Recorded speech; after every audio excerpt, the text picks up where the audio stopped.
magandang araw mga agudjit. Magluluto na naman tayo, no?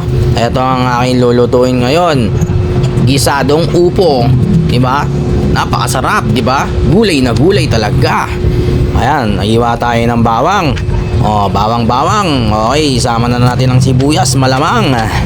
Oh, sibuyas sa la Bombay. Paborito ng mga Bombay, ang sibuyas. Pampalakas ang katawan. Totoo po 'yan.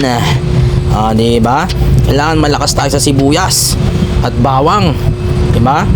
Pati ang kamatis na nangangamatis. Dapat 'yan talaga lagi sa gulay na ganyan, tulad ng upo. Para nagtatalo ang asim, alat, tamis, di ba? Solid na solid talaga ang lutuan pag ganyanan, di ba? Ginaganon-ganon lang 'yan. O, di ba? Ito ang ating pork chop.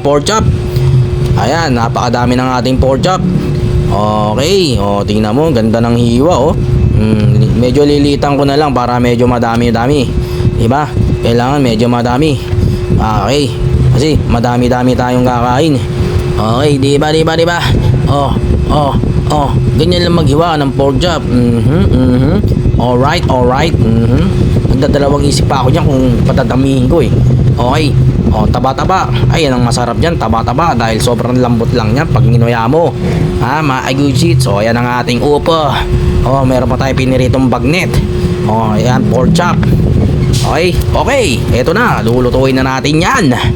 Kitang-kita nyo naman, inuuna ko ang sibuyas. Mas maganda ang aroma ng sibuyas. Pangalawa rin ang ating bawang. Napakasarap. Diba? Gisa-gisado pa lang, ulam na. Okay, sunod na natin ang ating mga kamatis na nangangamatis. Okay. Alright.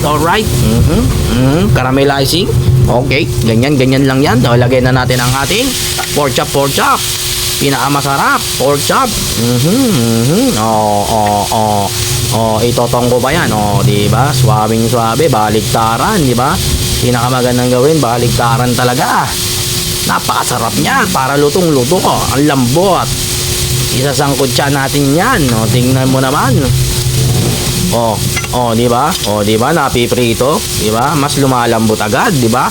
Lagyan natin ng konting patis, syempre, para mas masarap ang lasa.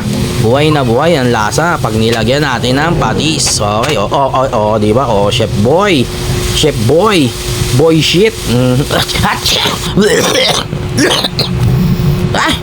Atching tuloy ako. Ayan, lagyan na natin. Lagyan na natin ang pinaka-fresh na upo. Lintik na yan, pinahirapan ako sa paghiwa ng upo-upo na yan.